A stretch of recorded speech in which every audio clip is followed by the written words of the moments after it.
नमस्कार दोस्तों, स्वागत है आप सभी का आपके अपने यूट्यूब चैनल ऑब्जेक्टिव सेंटर पर। जैसा कि दोस्तों यहाँ पर आप लोग देख पा रहे हैं, हम लोगों का fitter trade theory first year का दोस्तों ऑफिशियल क्वेश्चन पेपर है। ठीक है, तो इसमें दोस्तों हम लोग ट्रेड थ्योरी के जो इम्पोर्टेंट प्रश्न हैं जो कि आपके सीबीटी एग्जाम में आ रहे हैं, उसको यहाँ पर दोस्तों हम लोग देखने वाले हैं। तो देखिए दोस्तों, ये यहाँ पर पहला प्रश्न कह रहा है यहाँ पर कि आर्क वेल्डिंग के दौरान ध्वनि प्रभाव क्यों गुनगुनाते हैं। ठीक है, यानी कि दोस्तों आर्क वेल्डिंग के दौरान जो हमिंग साउंड आता है वह किस कारण से आता है। तो लंबी आर्क लेंथ के कारण दोस्तों आर्क वेल्डिंग करते समय हमिंग साउंड आता है। इसके बाद दोस्तों यहाँ पर दूसरा प्रश्न कह रहा है कि डायल टेस्ट इंडिकेटर के साथ किस उपकरण का उपयोग किया जाता है। तो डायल टेस्ट इंडिकेटर के साथ जो उपकरण यूज किया जाता है वह आपका स्टैंड होता है। ऑप्शन नंबर डी करेक्ट होगा। यहाँ पर देखिए तीसरा प्रश्न कहा गया है कि सोल्डर के लिए किस सामग्री का उपयोग किया जाता है। तो सोल्डर के लिए जो सामग्री यूज करते हैं वह हमारा प्योर मेटल या एलॉय होता है, शुद्ध धातु या मिश्र धातु। चौथा प्रश्न यहाँ पर कहा गया कि एक्स के रूप में चिन्हित भाग का नाम बताना है। ये आपको टेलीस्कोपिक जो गेज दिखाया गया है, इस टेलीस्कोपिक गेज में दोस्तों ये एक्स पार्ट जो है आपको इसी का नाम बताना है, क्या है ये। तो ये जो एक्स पार्ट है दोस्तों, ये आपका टेलीस्कोपिक लेग कहलाता है। तो टेलीस्कोपिक लेग आपका करेक्ट आंसर हो जाएगा। पांचवा प्रश्न है कि रेडियल ड्रिलिंग मशीन में एक्स के रूप में चिन्हित भाग का नाम बताएं। तो ये जो आपको रेडियल ड्रिलिंग मशीन दिखाया गया है यहाँ पर एक्स पार्ट, यह एक्स पार्ट है दोस्तों आपको दिखाया गया है, ये आपका स्पिंडल हेड कहलाता है। ऑप्शन नंबर यहाँ पर बी करेक्ट हो जाएगा, स्पिंडल हेड। छठा प्रश्न है कि ड्रिल बिट में एक्स के रूप में चिन्हित एंगल का मान क्या है। तो ये जो दोस्तों एंगल दिखाया गया है, यह एंगल आपका कहलाता है दोस्तों आपका पॉइंट एंगल। तो पॉइंट एंगल ऑप्शन नंबर यहाँ पर सी करेक्ट हो जाएगा।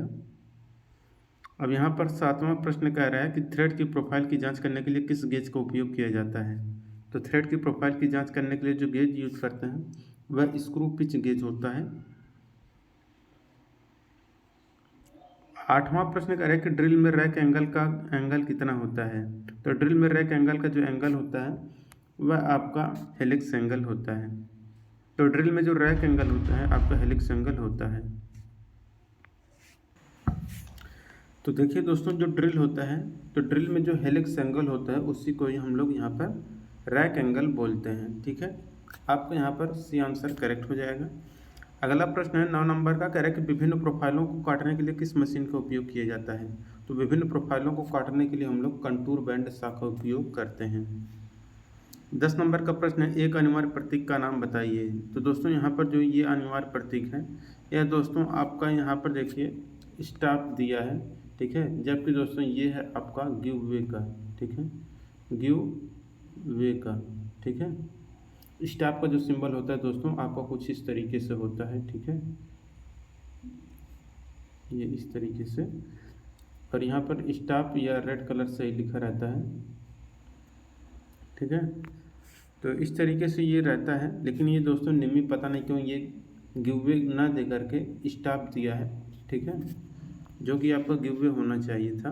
देख सकते हैं यहाँ पर इसका करेक्ट आंसर डी होना चाहिए था, लेकिन इन्होंने निम्न स्टॉप दिया है। ठीक है, 11 नंबर का प्रश्न है कि बड़े बियरिंग की सतह को खुरचने के लिए किस खुरचनी का उपयोग किया जाता है। तो बड़े बियरिंग की सतह को खुरचने के लिए हम लोग जो खुरचनी यूज करते हैं बुल नोज स्क्रैपर होता है। 12 नंबर का प्रश्न है कि थोक उत्पादन में कौन सा कंपैरेटर प्रयुक्त होता है। तो थोक उत्पादन में जो कंपैरेटर प्रयुक्त होता है वो आपका न्यूमेटिक कंपैरेटर होता है। डी आंसर यहाँ पर आपका करेक्ट आंसर हो जाएगा। अब दोस्तों यहाँ पर देखिए अगला प्रश्न यहाँ पर क्या कह रहे हैं। 13 नंबर का प्रश्न है, कह रहे इस चिन्ह का नाम बताइए। तो दोस्तों यहाँ पर जो आपको चिन्ह दिखाया गया है, यह चिन्ह दोस्तों आपका है पेडेस्ट्रियल क्रॉसिंग का। ठीक है, तो यहाँ पर आपका सी आंसर करेक्ट हो जाएगा, पेडेस्ट्रियल क्रॉसिंग। 14 नंबर का प्रश्न करें कि मीट्रिक आउटसाइड माइक्रोमीटर की एक्यूरेसी क्या होती है। तो जो मीट्रिक आउटसाइड माइक्रोमीटर होती है इसकी एक्यूरेसी 0.01 mm होता है। ऑप्शन नंबर यहाँ पर बी करेक्ट हो जाएगा। 15 नंबर का प्रश्न है कि सतह गेज में एक्स रूप में चिन्हित भाग का नाम क्या है। तो ये जो दोस्तों आपको चिन्हित भाग दिखाया गया है एक्स वाला पार्ट, यह दोस्तों आप लोगों को कहलाता है snug. Option number B correct हो जाएगा, स्नग। 16 नंबर का प्रश्न करें कि जस्ता निकालने के लिए किस अयस्क का उपयोग करते हैं। तो जस्ता निकालने के लिए हम लोग कैलामाइन का यूज करते हैं। एल्युमिनियम निकालने के लिए बॉक्साइट का, लेड निकालने के लिए दोस्तों गैलेना का यूज करते हैं। ठीक है। 17 नंबर का प्रश्न है कि जिंक कोटेड आयरन का नाम बताइए। तो गैल्वेनाइज्ड आयरन को जिंक कोटेड आयरन या जस्ताकृत आयरन भी कहते हैं। 18 नंबर का प्रश्न कह रहा है कि तीनों में से किस कारण आग लगती है। तो आग लगने का जो मेन कारण है दोस्तों वो रहता है आपका फ्यूल, हीट और ऑक्सीजन, ये तीनों रहेंगे तभी आग पकड़ती है। 19 नंबर का प्रश्न है कि तीन जबड़े चक में एक्स रूप में चिन्हित भाग का नाम बताइए। ये जो आपको तीन जबड़ा चक दिखाया गया है, ये जो एक्स पार्ट है इसका नाम आपको बताना है। तो ये दोस्तों आपका एक्सटर्नल जा कहलाता है, बाहरी जबड़ा आपका करेक्ट आंसर हो जाएगा। 12 नंबर का प्रश्न करें कि नरम धातु के लिए स्क्रैपर को पकड़ने का एंगल क्या होता है। तो नरम धातु के लिए स्क्रैपर को पकड़ने का जो एंगल होता है वह आपका 20 डिग्री होता है। ऑप्शन नंबर बी करेक्ट हो जाएगा। 21 नंबर का प्रश्न कह रहे हैं कि वर्नियर बेवल प्रोटेक्टर में स्टॉक के साथ कौन सा भाग संयुक्त होता है। तो वर्नियर बेवल प्रोटेक्टर में स्टॉक के साथ जो भाग संयुक्त होता है वह आपका डायल होता है। ऑप्शन नंबर ए यहाँ पर करेक्ट हो जाएगा। 22 नंबर क्वेश्चन कह रहे हैं एक्स से चिन्हित भाग का नाम क्या है। तो यहाँ पर दोस्तों ये जो एक्स पार्ट दिखाया गया है, यह एक्स पार्ट, यह दोस्तों आप लोगों का कहलाता है यहाँ पर आर्बर। ठीक है। ऑप्शन नंबर डी करेक्ट हो जाएगा, आर्बर। 23 नंबर का प्रश्न करें कि बोल्ट के प्रकार की पहचान करें। तो ये जो बोल्ट दिखाया गया है दोस्तों, यह बोल्ट आपका कहलाता है बोल्ट विथ क्लियरेंस होल। ठीक है, क्लियरेंस होल के साथ bolt. Option number C correct हो जाएगा। 24 नंबर का प्रश्न करें कि आयल ग्रुप को काटने के लिए किस छेनी का उपयोग किया जाता है। तो आयल ग्रुप को काटने के लिए जो हम लोग छेनी यूज करते हैं यह आपका हाफ राउंड नोज चीजल होता है। ऑप्शन नंबर डी यहाँ पर करेक्ट हो जाएगा। 25 नंबर का प्रश्न करें कि यक्ष रूप में चिन्हित भाग को पहचाने। तो यहाँ पर दोस्तों जो यक्ष पार्ट ये आपको दिखाया गया है, यह यक्ष पार्ट है दोस्तों आप लोगों को कहलाता है blow pipe. Option number B यहाँ पर करेक्ट हो जाएगा, ब्लो पाइप। 26 नंबर का प्रश्न कह रहा है यहाँ पर कि टेलीस्कोपिंग गेज से क्या मापा जाता है। तो टेलीस्कोपिक गेज से दोस्तों हम लोग साइज ऑफ होल, स्लॉट और रेसेस को हम लोग मापते हैं। तो क्षेत्र, स्लॉट और रेसेस को हम लोग यहाँ पर मापते हैं टेलीस्कोपिक गेज से। टूल का नाम क्या है। यहाँ पर जो टूल दिखाया गया है दोस्तों, यह टूल दोस्तों आप लोगों का कहलाता है काउंटर सिंक के साथ पायलट। ऑप्शन नंबर यहाँ पर आपका करेक्ट हो जाएगा, बी वाला, counter sink with pilot. 28 number का प्रश्न करें एक पूर्ण घुमाव में स्क्रू की अच्छी गति को क्या कहते हैं। तो एक पूर्ण घुमाव में स्क्रू की अच्छी गति को दोस्तों हम लोग लीड कहते हैं। ऑप्शन नंबर सी करेक्ट हो जाएगा। 29 नंबर का प्रश्न कह रहे हैं कौन सा मार्किंग मीडिया जहरीला है। तो देखिए जो मार्किंग मीडिया जहरीला होता है वह आपका कॉपर सल्फेट होता है। 30 नंबर का प्रश्न कह रहा है काटने की गति की इकाई क्या है। तो देखिए काटने की गति की इकाई मीटर पर मिनट होता है। अब यहाँ पर 31 नंबर क्वेश्चन का यक्ष के रूप में चिन्हित भाग का नाम क्या है। तो यहाँ पर जो आपको यक्ष पार्ट दिखाया गया है ये वाला, ये जो कहलाता है आपका निगेटिव रैक एंगल होता है। ऑप्शन नंबर बी करेक्ट हो जाएगा, निगेटिव रैक एंगल। 32 नंबर का प्रश्न कर कह रहा है कि हल्की असेंबली के काम में कौन सा रिवेट उपयोग करते हैं। तो हल्की असेंबली काम में जो रिवेट यूज किया जाता है वह कॉनिकल हेड रिवेट होता है। अब यहाँ पर 33 नंबर का प्रश्न कह रहा है कि खराद मशीन में बैक गियर यूनिट का उद्देश्य क्या है। तो खराद मशीन में बैक गियर यूनिट का जो उद्देश्य रहता है वो रहता है आपका reduce the spindle speed, spindle speed की गति को कम करना। 34 नंबर का प्रश्न करें कि फिलर गेज का उपयोग क्या है। तो देखिए फिलर गेज का प्रयोग हम लोग मिलने वाले भागों के बीच के गैप को जाँच करने के लिए यूज करते हैं। 35 नंबर क्वेश्चन करें कि स्क्रू थ्रेड में यक्स के रूप में चिन्हित भाग का नाम बताइए। तो यहाँ पर दोस्तों जो यक्स पार्ट आपको दिखाया गया है यह यक्स पार्ट आपका दोस्तों क्रेस्ट कहलाता है। ऑप्शन नंबर ए यहाँ पर करेक्ट हो जाएगा, क्रेस्ट। 36 नंबर का क्वेश्चन कह रहा है कि भागों की अंदर चूड़ियों को नापने के लिए कौन से गेज का उपयोग करते हैं। यानी कि इंटरनल थ्रेड को मापने के लिए जो हम लोग जो यूज करते हैं गेज वह हमारा थ्रेड प्लग गेज होता है। 37 नंबर का क्वेश्चन करके बेंट स्निप का उपयोग क्या है। तो देखिए बेंट स्निप का प्रयोग हम लोग सर्कुलर कट के लिए यूज करते हैं। 38 नंबर क्वेश्चन खराद मशीन में एक चिन्हित भाग का नाम क्या है। यहाँ पर दोस्तों यक्स पार्ट जो आपको दिखाया गया है, ठीक है, यह यक्स पार्ट है दोस्तों आप लोगों का कहलाता है यहाँ पर top slide. Option number C correct हो जाएगा, टॉप स्लाइड। 39 नंबर का प्रश्न कह रहा है कि यदि छेद का आकार स्थिर रखा जाता है और शाफ्ट अस्थिर तो सिस्टम का नाम क्या होगा।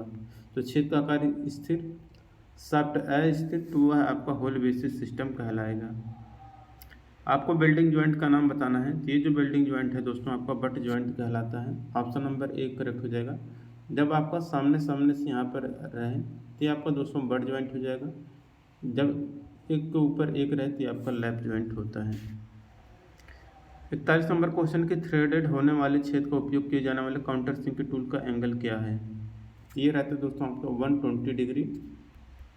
और यहाँ पर 42 नंबर क्वेश्चन, इस ऑपरेशन का नाम क्या है। तो ये जो ऑपरेशन दोस्तों दिखाया गया है यह ऑपरेशन दोस्तों आपका अंडरकट शोल्डर कहलाता है। ऑप्शन नंबर सी करेक्ट हो जाएगा, अंडरकट शोल्डर।